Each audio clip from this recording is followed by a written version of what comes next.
പൊതുവിദ്യാഭ്യാസം ശക്തിപ്പെടുത്തുന്നതിന് മതേതരത്വത്തിൽ ഊന്നിക്കൊണ്ട് കാലികമായ മാറ്റങ്ങൾ വരുത്തണമെന്ന് AKSTU. AKSTU 29ാമത് ജില്ലാ സമ്മേളനം ഹോട്ടൽ ഗസാരയിൽ സംസ്ഥാന പ്രസിഡന്റ് KK സുധാകരൻ ഉദ്ഘാടനം ചെയ്തു.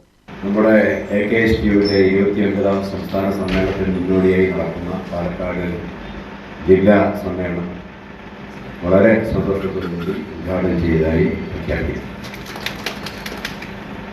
ഒന്ന് രണ്ട് കാര്യങ്ങൾ മാത്രമേ സൂചിപ്പിക്കുന്നുള്ളൂ. തീർച്ചയായിട്ടും എല്ലാവർക്കും അറിയുന്ന പോലെ പ്രതിനിധി സമ്മേളനം ഉദ്ഘാടനം എന്നത് സംഘടനാ റിപ്പോർട്ടാകണം. അത് ഇതിന് ശേഷം നടക്കണം.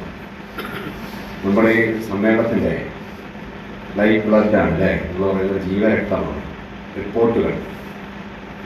ആ റിപ്പോർട്ടുകൾ കൂടെ തന്നെ അതിനേക്കാളും പ്രധാനപ്പെട്ടത് ആ റിപ്പോർട്ടിനെ അധികരിച്ചുള്ള ചർച്ചകളാണ്. ആ ചർച്ചകളാണ് തീരുമാനത്തിലേക്ക് എത്തിക്കുന്നത്. ഈ സംഘടനയെ മുന്നോട്ട് ചലിപ്പിക്കാനുള്ള കരുത്ത് പറയുന്നത് അത് അതിൻ്റെതായ ഗൗരവത്തിൽ തന്നെ തുടർന്നാണ്.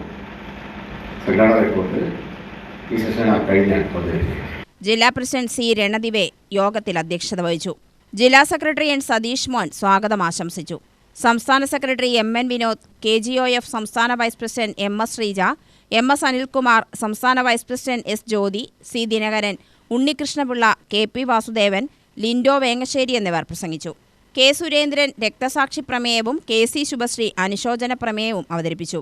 വിരമിക്കുന്ന അധ്യാപകരായ Unnikrishna Pillai, R. Shajeev, H. Haridas, Jolly Mathew, Benny P. Joseph എന്നിവരെ മൊമെന്റോ നൽകി ആദരിച്ചു. UTV news, Palakkad.